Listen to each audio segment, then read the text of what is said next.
Hello everyone. Today our topic is phylum Porifera. This is the first phylum. जो Porifera जो होते हैं इनको हम कहते हैं पोर बियरिंग एनिमल्स या ऑर्गेनिजम्स, क्योंकि इनकी बॉडी के अंदर बहुत सारी पोर्स होते हैं और ये बहुत सॉफ्ट बॉडीड भी होते हैं। इनको हम ये भी कहते हैं स्पॉन्जेस भी कहते हैं। तो इनका जनरल करेक्टर जो है, सबसे पहला जो है habitat. They are mostly found in marine, समंदर के अंदर पाए जाते हैं, पर इनमें कुछ ऐसे स्पीशीज भी होते हैं जो पाए जाते हैं फ्रेश वाटर के अंदर। उसका एक एग्जांपल है स्पोंजिला। मे बी सॉलिटरी और colonial. Solitary means they inhabit the same locality throughout the life. एक ही जगह पे रहते हैं पूरी उम्र तक। इसका एग्जांपल है साइकॉन। और कॉलोनियल जो होते हैं, जो ग्रुप्स में रहते हैं, इसका एग्जांपल याद रखोगे आप, leucosolenia. This is the habitat. Second character is the body wall. They are diploblastic, having the two germ layers, outer ectoderm and inner endoderm। मगर यहाँ पे हम एक्टोडर्म को कहेंगे पिनाकोडर्म और इंडोडर्म को कहेंगे यहाँ पे हम चोएनोडर्म। जो ये पिनाकोडर्म होता है, इसमें कुछ सेल्स होते हैं, उनको हम बोलते हैं पिनाकोसाइट्स। और जो चोएनोडर्म जो होता है, इसके अंदर जो सेल्स होते हैं, उनको बोलते हैं हम कॉलर सेल्स या चोएनोसाइट्स। इन दोनों लेयर्स के बीच में एक जेलेटिनस लेयर होती है, दैट इज कॉल्ड मीजेनकाइम। और मीजेनकाइम के अंदर बहुत सारे सेल्स होते हैं जिनको हम कहते हैं एमीबोसाइट्स। एमीबोसाइट इसलिए हम कहते हैं इनको क्योंकि इनके पास होते हैं सीडोपोडियाज और they are of various types like archaeocytes. Archocytes are the cells that are the totipotent cells. These archocytes are found in the internal bud. They are called gemmules. They are the totipotency capacity इनके पास होती है क्योंकि ये पूरा एक organism बना सकते हैं। दूसरा, क्रोमोसाइट्स, ये पिगमेंटेड सेल्स होते हैं। थीसोसाइट्स, इनको हम कहते हैं रिजर्व फूड सेल्स या ग्रेनुलस कहते हैं। इनके अंदर खाना जो होता है वो स्टोर रह जाता है। तो यहाँ पे डायग्राम की तरफ देखेंगे हम। This is the layer of the sponge, this is the outer layer, this is the पिनाकोडर्म। और पिनाकोडर्म जो होता है, इसमें पिनाकोसाइट सेल्स होते हैं और ये पिनाकोसाइट के सेल्स के बीच में होलस होते हैं present. They are called ostium singular. अगर पुलर हम कहेंगे तो ऑस्टिया कह सकते हो आप। और these pores are guarded by the porocytes. This is the outer layer that is called the pinacoderm. उसके बाद दूसरा लेयर जो है चोएनोडर्म, इसमें कॉलर सेल्स होते हैं और कॉलर सेल्स जो होते हैं, इसके अंदर होता है प्रेजेंट फ्लैजिला या सिंगुलर को हम कहेंगे फ्लैजिलम। और दोनों लेयर्स के बीच में एक जेलेटिनस होता है, दैट इज मीजेनकाइम, जिसके अंदर हमने देखा था बहुत सारे सेल्स होते हैं, एमीबोसाइट्स प्रेजेंट होते हैं। और जब यहाँ पे बीच के अंदर जो प्रेजेंट होता है यहाँ पे spongocoel, it is a body cavity, या इसको ये भी कहते हैं पैरागैस्ट्रिक केविटी। तो पैरागैस्ट्रिक केविटी जो होती है, it is lined by the collar cells. तो यहाँ पे याद रखोगे आप, जो स्पॉन्ज होते हैं इनकी केविटी को हम बोलते हैं स्पोंजोसील और paragastric cavity, it is lined by the collar cells. उसके बाद बॉडी ऑर्गेनाइजेशन। देखो, इनकी बॉडी ऑर्गेनाइजेशन जो होती है वो सेलुलर होती है, सेलुलर ग्रेड होता है। सेल्स परफॉर्म लाइफ फंक्शंस मोर और लेस इंडिपेंडेंटली। मगर यहाँ पे सेल्स जो होते हैं वो अलग अलग काम करते हैं और कोऑपरेशन यहाँ पे बहुत ही कम होता है। तो नेक्स्ट करेक्टर जो है वो पोरस है। As the name says the porifera pore bearing organisms, they are the pores. तो पोरस जो होते हैं वो दो किस्म के होते हैं। एक होता है ऑस्ट्रिया, ये बहुत सारे होते हैं प्रेजेंट, एंड ऑस्कुलम। ऑस्ट्रिया जो होता है इसको हम एक और नाम भी कहते हैं इनहेलेंट पोर्स, ऑस्कुला को बोलते हैं एक्सहेलेंट पोर्स। तो यहाँ पे देखो डायग्राम के अंदर आप, तो ऑस्ट्रिया जो होता है ना, यहाँ से पानी अंदर चला जाता है बॉडी के अंदर, तो बीच में बॉडी केविटी होती है स्पॉन्जोसील, फिर वहाँ से पानी बाहर चला जाता है through the exhalant pore called ऑस्कुला।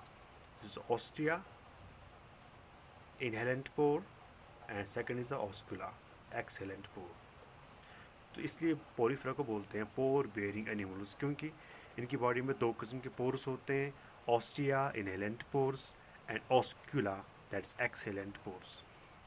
उसके बाद नेक्स्ट कैरेक्टर जो है वह है स्केलेटन। इनकी बॉडी में इंटरनल स्केलेटन सिस्टम होता है प्रेजेंट, वो बना हुआ होता है स्पेक्यूलस एंड स्पॉन्जिन फाइबर का होता है। ये स्पेक्यूलस जो होते हैं they are secreted by the cells called scleroblasts. दूसरा जो होता है spongin, they are secreted by the spongoblasts. उसके बाद नेक्स्ट करेक्टर जो है वो है डाइजेस्ट सिस्टम के बारे में। तो इनके पास कोई डाइजेस्ट सिस्टम तो नहीं होता है, मगर डाइजेशन जो होती है वो होती है intracellular within the cell के अंदर। तुम्हारा कोई ऑर्गन पर्टिकुलर प्रेजेंट नहीं होता है जिसकी वजह से डाइजेशन होगी, बट डाइजेशन तो करनी है, ये होती है intra cellular. Next respiration, respiratory system, ये भी सिस्टम एब्सेंट होता है मगर रेस्पिरेशन हो जाता है बाय डिफ्यूजन से या बाय कैनाल सिस्टम के अंदर हो जाता है रेस्पिरेशन।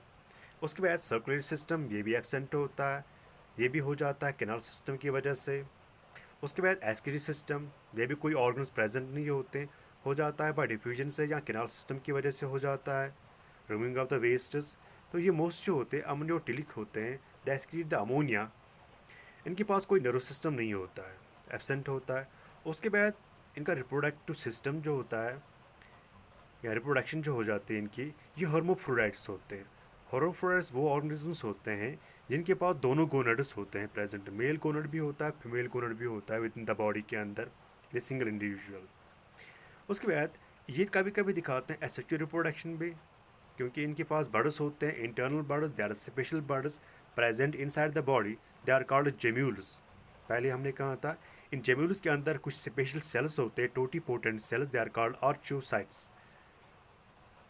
उसके बाद सेक्सुअल रिप्रोडक्शन जो होती है वो होता है by the formation of the sperm and ओवा।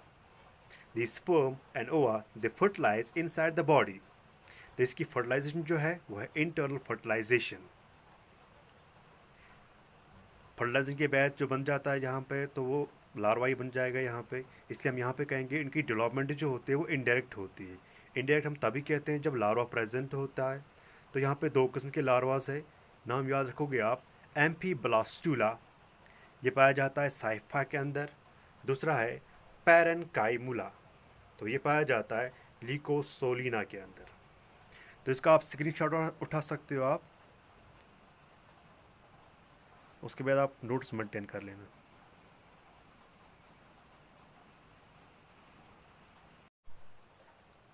अब हम एग्जाम्पल्स, उनके scientific names with their common names देखेंगे आप। नंबर 1 जो है यूस्पोंजिया, इसको हम कहते हैं bath sponge. It is skeleton is used for bathing, washing automobiles and cleaning furnitures। यानी कि स्पॉन्ज की वजह से हम साफ़ सफाई करते हैं, जैसे ऑटोमोबाइल्स की करते हैं या फर्नीचर्स या बाथिंग पर्पज़ के लिए करते हैं यूज़, इसलिए इसको बोलते हैं बाथ स्पॉन्ज। दूसरा जो है यूपिलेक्टिला, इसको बोलते हैं वीनस फ्लावर बास्केट। इसको यूज़ ऐसे करते हैं कि it is given as a marriage gift in Japan, a symbol of union of wife and husband.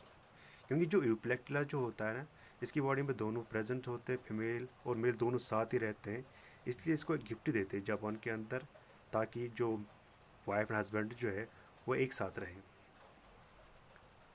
Number 3 हायलोनीमा, इसको बोलते हैं ग्लास रोप स्पॉन्ज। ये रोप की तरह दिखता है और फिक्स्ड होता है मड में, fixed in mud by root tuft of long twisted spicules. उसके बाद है सिलोना, इसको बोलते हैं बोरिंग स्पॉन्ज।